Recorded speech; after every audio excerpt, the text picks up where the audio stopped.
I'm going to start high and work low on the outside front of the truck here. I'm going to start with the marker lenses above the top of the cab. Make sure they're not cracked, broken, or missing. Windshield doesn't appear to be cracked, broken, missing. Seal's not missing out of it. Look at the grill on the front of the truck. Obviously it's been cracked and broke. A few birds have hit it. Check the truck, make sure it looks like it's sitting level, and also look underneath it for any puddles that would indicate leaks inside the motor compartment. Okay? That's what I'm going to do from here. Now I'm going to open the hood.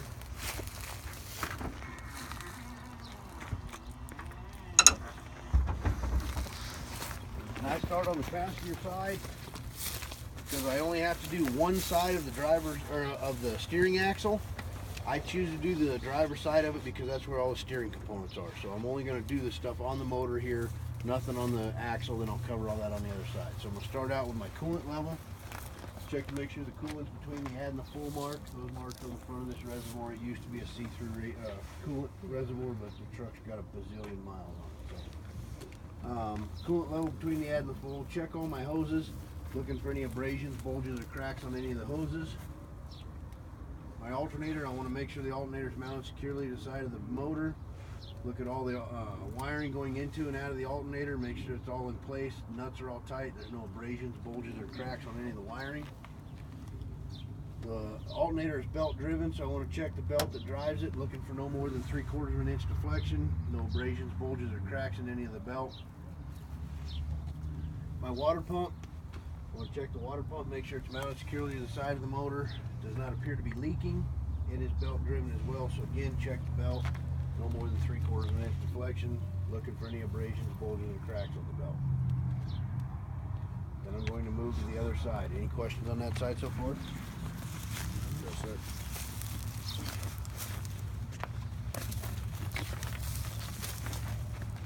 Okay, so on this side, I want to check my oil level. I do that by pulling the dipstick out, wipe it off, stuff it back in, pull it out, make sure it's between the add and the full mark. Check my power steering fluid, same thing. Pull the dipstick, wipe it off, stuff it back in, pull it out, make sure I'm between the add and the full. My air compressor is this red block of steel back in here. I want to check it to make sure it's mounted securely to the motor. I don't hear any audible air leaks out of it. I don't see any major oil leaks on it. There are a couple oil seeps or slight leaks on that. The air compressor is gear driven, so you need to mention what drives each component as far as the alternator, the water pump, and the air compressor. Okay, so everything's belt driven except for the compressor that's gear driven. Check my power steering box, my gearbox, make sure it's mounted securely to the side of the truck. No missing nuts or bolts, no broken welds. Obviously there's a seep in that gearbox, but it doesn't appear to be a major leak.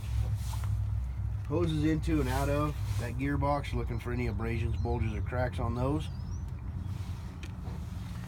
My pitman arm and drag link make up my steering linkage. I want to check to make sure that they're both in place. No non-factory welds, bends, breaks, or cracks in them. Nuts and keepers are all in place. Let's see, we'll go to suspension next. I'll start with my spring hangers. Got one on the front, one on the rear. Looking for the spring hangers to make sure that they're all in place, not welded, bent, broken, or cracked. Springs themselves running parallel. They're not scissored, cracked, broken, or missing. U-bolts in the middle of the springs. Looking to make sure that they're in place. All the nuts are on them. They're tight. They don't show any signs of odd wear. Shock. Check to make sure the shock is mounted top and bottom. Bushings aren't blown out of it, and it does not appear to be leaking. Going to brake components next, so the brake hose. Looking to make sure the hose doesn't have any abrasions, bulges, or cracks on it. My brake can, brake pod, brake chamber, I don't care what you call it, or even if you call it anything, put your hands on it at least. Checking my brake pod, make sure that it's mounted securely.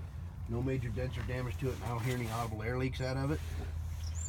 Slack adjuster, we're going to check the slack adjuster, make sure it's at a 90-degree angle from the can.